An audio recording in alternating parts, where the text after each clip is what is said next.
Hello दोस्तों, नमस्कार। आप सभी का स्वागत है हमारे आज की बायोलॉजी स्पेशल क्लास में। आप सभी को पता है कि मैं इस टाइम डाइजेस्टिव सिस्टम पढ़ा रही हूँ, जिसे हम पाचन तंत्र कहते हैं। तो उसमें का हम पार्ट 3 पढ़ा चुके हैं। अब हमारा है आज का पार्ट 4। क्या है? बायोलॉजी का पार्ट 4 में पढ़ाने जा रही हूँ। जल्दी से जल्दी आप सभी इस सेशन को अपने दोस्तों के पास शेयर कर दिए। देखिए, मैं पहले आहार नाल बता चुकी थी, लार ग्रंथि भी बता चुकी थी, है ना। बताई थी लार ग्रंथि में 4 हमारी लार ग्रंथियां होती है, टाइलेंट, डायस्टेज, ऐसे करके मैंने 4 बताया था। अब अगला है हमारा मुख गुहा। क्या है? मुख गुहा। मुख गुहा को हम कहते हैं बकल कैविटी कहते हैं, हाँ, ओरल कहते हैं, है ना, माउथ भी कहते हैं।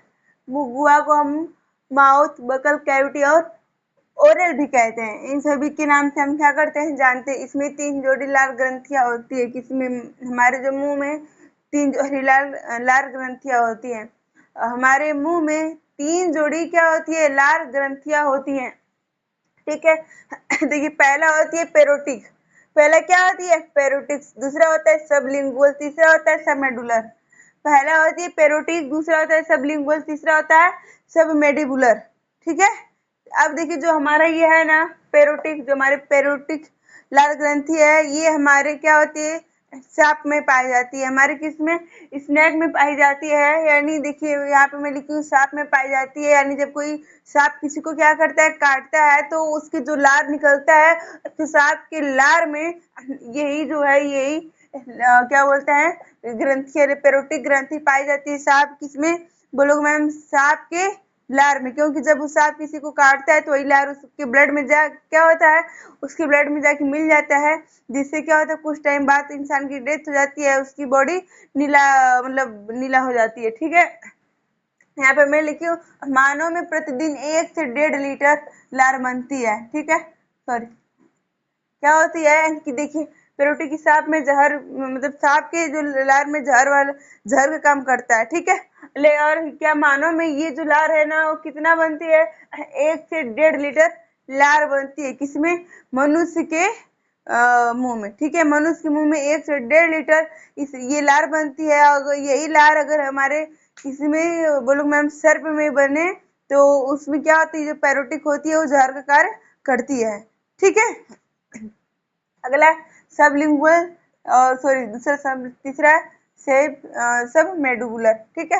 अगला है ग्रास नली। ग्रास नली को हम इंग्लिश में कहते हैं ऑसोफेगस। ग्रास नली को इंग्लिश में क्या कहते हैं? बोलोगे मैम, ग्रास नली को हम इंग्लिश में ऑसोफेगस कहते हैं। ठीक है।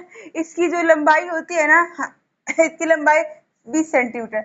देखिए, जो हमारे एसोफेगस होता है, उसकी लंबाई सेंटीमीटर में देखा जाए तो 20 सेंटीमीटर होता है, जबकि इंच में देखा जाए तो 10 इंच होता है ना। जो हमारा एसोफेगस होता है, देखिए, पहले हम पाचन में दांत पड़े थे, है ना। दांत के बाद हम मुख गुहा, जो खाली स्थान होता है ना हमारे मुंह में खाली स्थान होता है, उसे हम मुख गुहा कहते हैं। इस खाली स्थान को हम मुख गुहा कहते हैं। ठीक है। तो ये हम मुख गुहा भी पढ़ चुके है ना। उसमें मुख गुहा में कितनी लार पाई जाती है, दांत में कौन कौन से दांत होते हैं, बच्चों में कैसे, सब मैंने पढ़ा दिया है। अगर जो नहीं देखा है, वो आके जाके दूसरा, पहला और दूसरा तीसरा वीडियो देख ले, तभी ये वीडियो समझ में आएगा, अन्यथा समझ में नहीं आएगा अच्छे से। ठीक है। तो यहाँ पे क्या होता है कि हम मुख गुहा पढ़ चुके। अब हमारा मुख गुहा के बाद क्या आता है? ग्रास नली आती है बेटा। ग्रास नली में क्या होता है? बोलो मैम, ग्रास नली में हमारे मुंह से लेके एनस तक, यानी मल द्वार तक हमारा क्या ये नली होती है, कि यही खाना सभी के पास क्या करती है? पहुंचाने का कार्य करती है। इसकी अगर सेंटीमीटर में देखा जाता है, ग्रास नली की जो हाँ, लंबाई सेंटीमीटर में तो 20 सेंटीमीटर है, जबकि इंच में देखोगे आप तो इंच में 10 इंच होती है। इंच में 10 इंच और सेंटीमीटर में 20 सेंटीमीटर होता है। ठीक है। यह मुख गुहा को अमाशय, देख मैं बोली हूँ ना, सॉरी, एनएस तक नहीं जोड़ता है। यह मुख गुहा को यह मुख गुहा को अमाशय से जोड़ने का कार्य करता है। जो ये ग्रास नली होती है ना, देखिए, मैंने पार्ट 3 में भी बताया था कि क्या होता है। नली का मतलब होता है नाल। नली का मतलब होता है नाल, यानी एक नली गई होती है, एक नाल गया होता है, जिसके द्वारा हमारा खाना पानी क्या होता है, सब जाता है, ठीक है। तो ये जो नली होती है कहाँ, ये मुख गुहा से लेके अमाशय से जोड़ने का कार्य करती है। कौन करती है मैम? हमारा ऑसोफेगस करता है, यानी ग्रास नली करती है ना। अगला पॉइंट है अच्छा, ये डायग्राम के साथ देख लीजिए ये हमारा ऑसोफेगस है ना, ये हमारा क्या है रूमम, ये हमारा ऑसोफेगस है। ये हमारा जिसे ग्रास नली के नाम से जानते हैं, ऑसोफेगस को हम ग्रास नली के नाम से जानते हैं। ये देखिए ये हमारा क्या है, ये हमारा माउथ है, क्या है? माउथ है। ये जो नली है ना ये मुंह से आ रही है, ये हमारा क्या, ये हमारा स्टोमच है। क्या ये हमारा स्टोमच है, यानी ये हमारा अमाशय है। ये जो नली यहाँ से आ रही है, ये क्या, ये अमाशय से होते हुए नीचे जा रही है ना, ये हमारे अमाशय है। तो ये नली पहले यहाँ पे आके भोजन दे रही है ना, फिर अमाशय क्या करेगा, अमाशय अपना आंत को भोजन देता है ना। बड़ी आंत छोटी आंत जो भी होती है उनको क्या, वो ये भोजन देता रहता है। मैं ये सभी चीजें आगे बढ़ाऊंगी, लेकिन क्या है देखिए ये ग्रास नली मुंह से लेके अमाशय तक आ रही है। मैं यहाँ पे भी लिखा है कि मुख गुहा क्या अमाशय तक जुड़ने का कार्य करते हैं। कौन? ये नली, ऑसोफेगस, ये नली। और इसकी जो लंबाई है बेटा, इसकी लंबाई है क्या है, सेंटीमीटर में बस 20 सेंटीमीटर, इंच में 10 इंच है। आगे समझ में? आगे देखिए स्टोमस यानी अमाशय। अमाशय को इंग्लिश में स्टोमस कहते हैं। यह थैलीनुमा संरचना होती है। क्या देखिए आप लोग देख सकते हो, ये क्या है, थैलीनुमा संरचना होती है। ये क्या, ये थैलीनुमा संरचना होती है, ठीक है। यहाँ पे लिखिए थैलीनुमा आकृति होती है जो भोजन को संग्रहित करने में तथा भोजन को पचाने के दोनों के। अच्छा, ये जो होता है ना, जो हमारा अमाशय होता है ना पेट में, वो क्या करता है, ये भोजन को तो संग्रहित करता है, ये भोजन को इकट्ठा तो करता है, साथ ही साथ इकट्ठा करने के साथ साथ क्या करता है, भोजन को पचाने का भी कार्य करता है। मैम कौन करता है? तो बेटा अमाशय, जिसे इंग्लिश में हम स्टमच कहते हैं, अमाशय करता है। अमाशय को हम पेट भी कहते हैं। क्या कहते हैं? पेट भी कहते हैं, ठीक है। ये देखिए आहार नाल का सबसे चौड़ा भाग होता है। ये जो होता है ना, ये आहार नाल का सबसे चौड़ा भाग होता है। कौन? हमारा मैम हमारा स्टोमच है ना। स्टोमच हमारे क्या होता है, आहार नाल का सबसे चौड़ा भाग होता है। यह भोजन को लगभग अबाउट 4 आवर है ना, क्या अबाउट 4 आवर, अबाउट 4 आवर रुक, ये जो हमारा ये अमाशय है ना, इतना तो पता है कि मैम ये भोजन को रखता है, मतलब इकट्ठा भी करता है और पचाने का भी काम करता है, ठीक है। तो रखता तो है, लेकिन कितने घंटे? तो लगभग 4 घंटे है ना, लगभग 4 घंटे क्या करता है, ये भोजन को एक इकट्ठा करके रखने का कार्य करता है। कौन मैम? हमारा स्टोमच यानी अमाशय। इसकी आंतरिक दीवारें म्यूकोसा की बनी होती हैं। ये जो हमारे अमाशय है ना, ये हमारा मान लीजिए अमाशय, इसकी जो आंतरिक दीवार है, हाँ ये जो हमारा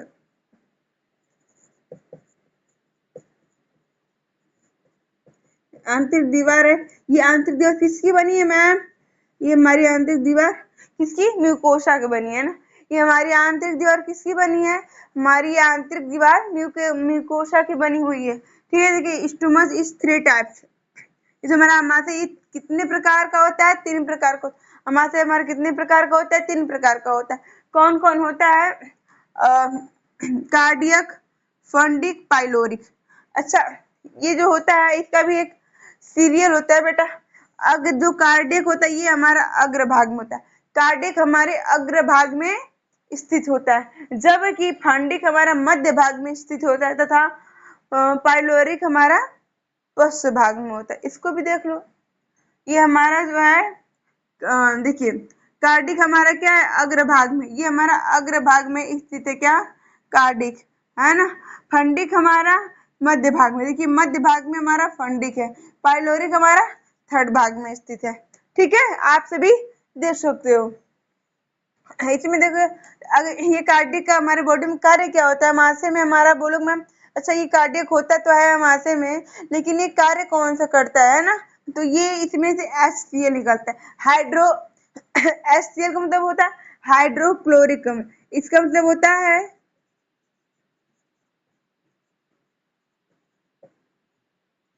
हाइड्रोक्लोरिक एसिड।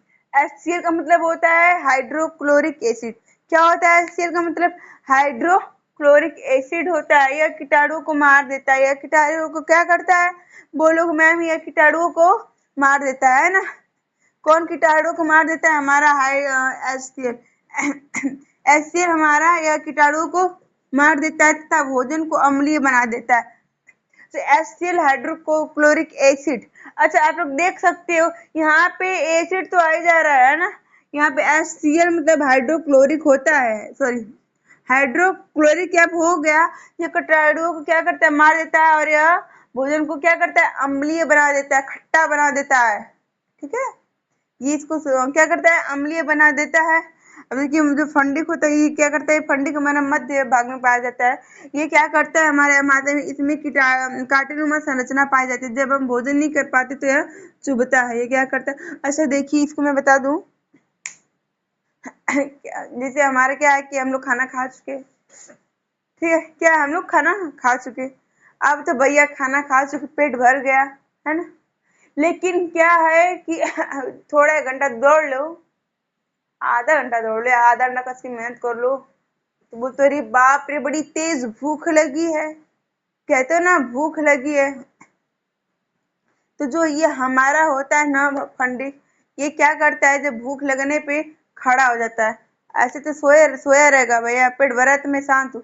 जहाँ भूख लगी है इसको भी नहीं बर्दाश्त, ये क्या होता है? खड़ा हो जाता है। खड़ा होकर हमारे पेट में चुभने लगता है। तो हम लोग क्या करते हैं? वो लगता है पेट में चूहा कूद रहा है, चुभन हो रही है, हमको बहुत तेज से भूख लगी है, कुछ दो खाने को। ये चीज होता है ना। इसमें कांटेनुमा संरचना पाई जाती है। जब हम भोजन नहीं करते तो ये चुभता है। वही काम होता है बेटा, क्या करता है कि जब भूख लगती है तो भूख बर्दाश्त नहीं होती है, तो क्या होता है? बहुत जोर से भूख लगती है ना, तो ये जो कांटेनुमा संरचना होता है, वैसे तो आराम सोया होता है, जब भूख लगती है तो ये क्या होता है? खड़ा हो जाता है। जब खड़ा हो जाता है तो ये हमें चुभता है। खड़ा होने के बाद ये चुभता है। ठीक है, जब चुभने लगता है तो ये हम कहते हैं कि भूख लग गई या चुभन हो रही है हमारे पेट में। अब है पस, जिसे हम पस में पाइलोरिक होता है। क्या होता है? पश्च में हमारा पाइलोरिक पाइलोरिक होता है। इसमें जठर ग्रंथि पाई जाती है। इसमें क्या होता है? जठर ग्रंथि पाई जाती है। और सभी को पता है कि जठर ग्रंथि ग्रंथि से हमारा जठर रस निकलता है। जठर रस स्रावित होता है किससे मैम? जठर ग्रंथि से जठर क्या रस निकलता है, स्रावित होता है। अब देखिए, जठर रस में क्या होता है? रेनिन तथा पेप्सिन पाया जाता है। जठर रस में हमारा पेप्सिन व रेनिन पाया जाता है ना। अब यहाँ पे क्या होता है? आप लोग देखोगे कि जो ये हमारा मान लीजिए रेनिन है, ये क्या करता है? बोलूं मैम, रेनिन हमारा दूध को दही बनाता है। दूध को, तो दूध को दही किसके द्वारा बनता है? दूध मतलब दूध दही के रूप में किसके द्वारा होता है मैम? बैक्टीरिया के द्वारा होता है वैसे। लेकिन ये किसके, कौन सी प्रक्रिया है? रेनिन है ना। रेनिन के द्वारा हमारा क्या होता है? दूध को दही में बदला जा सकता है ना। और ये हमारा क्या एक है? हमारा देखो पेप्सिन, क्या है? पेप्सिन ये क्या करता है? प्रोटीन बनाता है। क्या होता है? सॉरी, प्रोटीन का, ये प्रोटीन का क्या करता है? बोलो मैम, प्रोटीन का ये पाचन करता है ना। यहाँ पे देखिए, ये जो हमारा रेनिन है ये दूध को दही बनाता है, और पेप्सिन हमारा प्रोटीन का पाचन करता है। यहाँ पे थोड़ा वो हो गया है इसलिए मैं अलग से लिखी हूँ, ताकि आप लोग को अच्छे से समझ में आ जाए। ठीक है, एक बार देख लीजिए, दूध को दही जमाने का काम कौन करता है? रेनिन। प्रोटीन का पाचन कौन करता है? पेप्सिन करता है। केसिन प्रोटीन के कारण दूध का रंग सफेद होता है। अच्छा ये बताइए, गाय और भैंस देखे हो? हाँ, देखे हो आप सभी? सभी के घर या आस पड़ोस में गाय भैंस तो होगी, सभी दूध पीते भी होंगे, है ना। तो देखो कभी कभी हम लोग देखते हैं कि भैंस जो होती है उसका दूध सफेद होता है, पूरा व्हाइट होता है, पूरा सफेद, है ना। बस देख के दिल खुश हो जाता है, वाह क्या बात है, इतना सफेद दूध, काश हम इतने गोरे होते हैं ना। होता है। वही गाय का दूध जब देखो तो क्या होता है कि मतलब हल्का पीला होता है। हल्का पीला होता है ना, कुछ गायों का दूध हल्का पीला होता है। तो क्यों होता है? तो हमारा एक क्या होता है? केसिन प्रोटीन होता है। एक हमारा केसिन प्रोटीन होता है, उसके वजह से दूध का रंग सफेद होता है। भैंस में केसिन प्रोटीन एक पाई जाती है, भैंस में एक प्रोटीन पाई जाती है जिसका नाम केसिन होता है। उसके उसके कारण क्या होता है कि भैंस का दूध सफेद होता है, जबकि हमारी गाय में केरोटीन प्रोटीन क्या होता है, केरोटीन प्रोटीन पाया जाता है, जिसका वो दूध क्या होता है, हल्का पीला होता है। मैं यहाँ पे क्लियरली लिखी हूँ कि यहाँ पे देखिए, केसिन प्रोटीन के कारण दूध का रंग सफेद होता है तथा दूध का हल्का पीला रंग कैरोटीन प्रोटीन के कारण होता है। ठीक है, समझ में आया? अगर वीडियो अच्छी लगी हो तो लाइक, सब्सक्राइब, कमेंट करना ना भूलें। धन्यवाद।